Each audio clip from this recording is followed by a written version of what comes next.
Hello, my name is Braulio Sedano, and my team members are Cristian Navarro, Ricardo Sánchez, Julio César, David Campos, and Leonel Horta.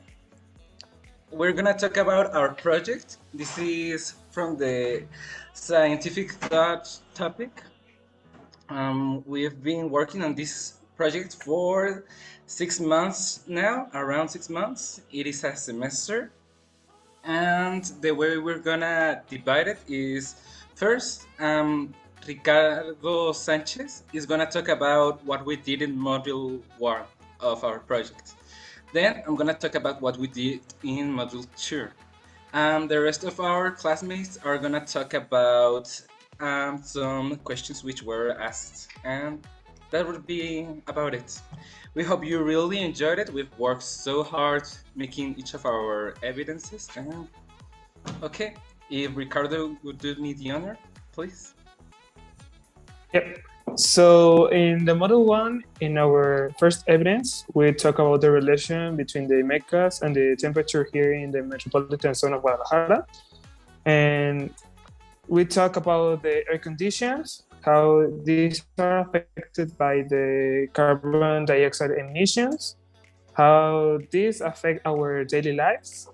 And basically, we gave our opinion of how we can change this, and we did some research, and we registered the data that we had into the web pages.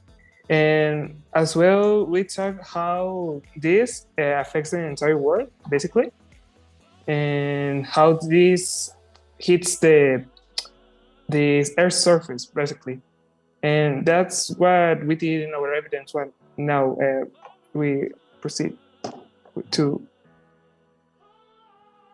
Okay, evidence 2 was a little bit more long. First, the objective was to find if there was any kind of relation between the pollution and the rising temperature and how to measure it, things we've already done.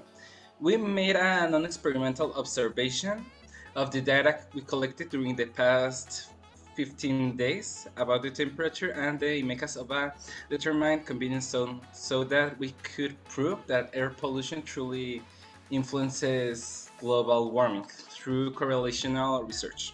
From the results, we interpreted that there is actually a relation between them, but they may not be directly proportional or immediate noticeable changes.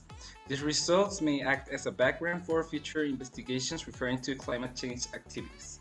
If there is the possibility to measure and predict how much the temperature rises would benefit the different countries interested in this matter. Our conclusion for that evidence, well, I would first like to talk about the methods.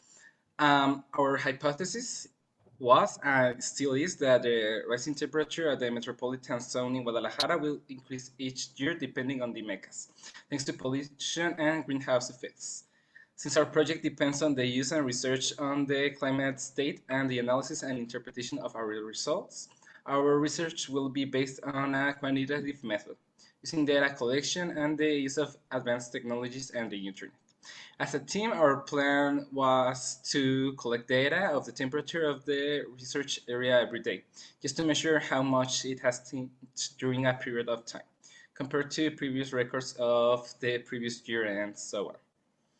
The conclusion we reached as a team was that according to the results corresponding to the mechas, we could say that the results are not completely representing the theory proposed. Climate change, while yes, being a rapidly growing problem, it is a problem that takes a little bit of more time to measure.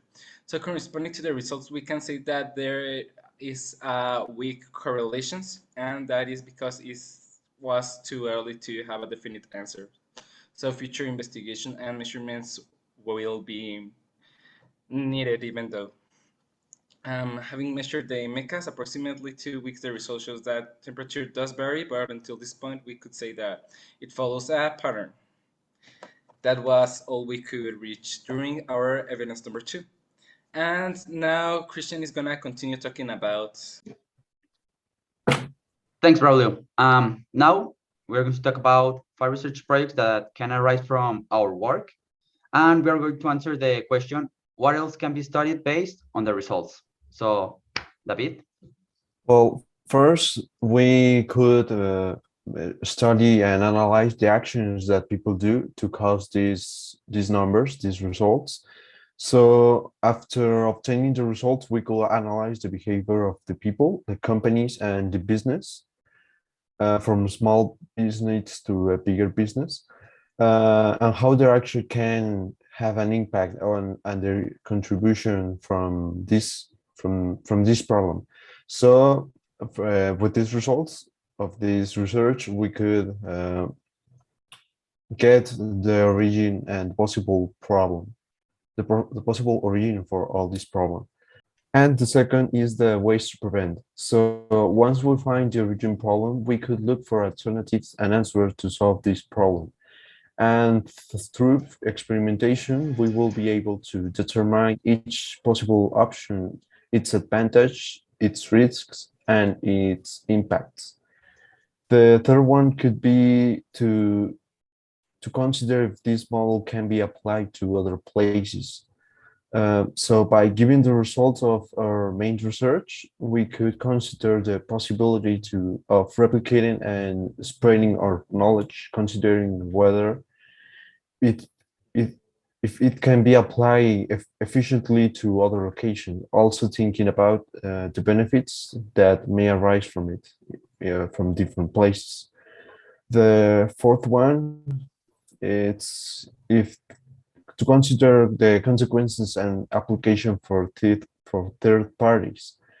So as we know, our data comes where our data comes from. With this information, we could consider expanding our analysis to other implications that this situation may generate from third parties that will not have been considered before, and the damage that they may be suffering from the contaminants and the pollution. And the last one is that we could segment and analyze each possible contaminant that we know, that we get results from. So through our research, we can extend a deeper investigation of each pollutant of our main research. And with this, we can develop new measures and regulations towards companies and business that may be associated with this main problem, and that they produce contaminants and through them to the environment. And next we have Christian. Christian will continue with his part for this evidence. Thank you, Dave. Okay. Our results show something that we have seen for many years and everyone ignores, that contamination in the air is an important cause of the increase in temperature in the metropolitan zone of Guadalajara. We focused the experiment to demonstrate this, and so it was, as my colleagues already mentioned. One of the main applications that our results have is to change the mentality of people and create regulations to control the level of pollution in the air. We know that day by day we hear news about how the planet increases in temperature, but when hearing this in such general terms, people often overlook it.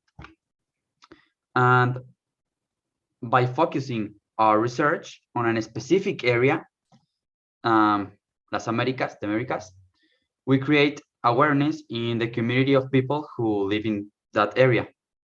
And they will feel the problem on top of them. This will help make the change. Probably stricter regulations will be created to control the level of contamination in the air and therefore reduce the temperature of the area. So, talking about some ideas that our research could impact in our future, We are trying to make a change in society mindset climate change. We hope that maybe with some statistical results about the rising temperature and the spreading the effects and consequences it will have in their place, their community or city, and the repercussions it will have on their daily lives and the environment where they live in. They will want to create. We want to create consciousness of the urgency to make measures about this problem, even if it's just for their own sake.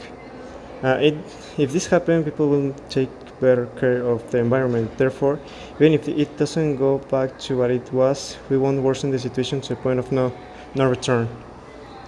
Our main idea is to apply precise predictions of how the temperature could change over the years so we can prepare ourselves for the future temperatures. Especially talking about economical and recreational activities such as agriculture, cattle raising, or fishing. Uh, that depends mostly that well those activities depends mostly of the environment, weather and natural resources like water, land, etc. This way we can adapt our way better for what comes since those resources are limited and they are from where we get our food and materials for industry and so on. Also, it could save many different forms of life if we prepare for measures of protection of flora and fauna, prevent natural disasters like wildfires, and well, that's just some of the things that we can do with our research. So a question we were asked was, what were the detractors that were presented to us in the project? Well, each and every single individual on this planet, we call Earth, has a different mindset, perspective, ideas, opinions, everything that has to do with how they think. Nowadays, people are free to exchange their ideas thanks to social media, even if the ideas they present sound outrageous. This way, people sometimes 100% believe in a theory they got involved with. An example of people that have this mindset is that get involved in theories is one that sounds really outrageous, but unfortunately, it's true. So we have the National Space Program, which basically consists of people that believe that they're clones of themselves that lived in the Nazi era and that they went to Antarctica and somehow ended up in Mars. And they invent all these stories about themselves, and basically it's main protagonist syndrome, but they're imposing their ideas in others, which is really bad, basically. So with this example, we have the people that think in global warming, and we have people that do not. Unfortunately, people that do not are more outrageous in their ideas. And thanks to those people, thanks to those people, we have a really big problem because their ideas can spread like wildfire because of Twitter, Reddit, Tumblr, any social media they can get their hands on. And unfortunately, in this population that do not believe in global warming, we have figures that have a really big amount of power, like politics, presidents, even like Donald Trump, for example, that maybe they do not believe in that, but they're doing it for money. And well, with the expansion of social media sites such as Twitter, as I mentioned, they expand without retain. For example, they don't hit a wall when they're talking about their ideas and imposing it into others and just shutting down any other ideas that don't go with their personal beliefs. So with the people that believe that climate change is a myth, we're going to find a lot of trouble since they just impose their ideas on others and we're just getting shut down over and over and over again. So that's basically your problem, that many people just are full of themselves and they impose their ideas on others. So more and more people start to believe that global warming doesn't exist, and people just create more problems and more problems. It was our honor being your companions, your students during this semester. I hope you really liked our work. We put a lot of effort, as I said at the beginning. And it was a really interesting class. I think we can all take something home, which will help us on our future, on our adult life. Maybe not all of us, but if you that do, they they will, as it is. So thanks for the attention one last time.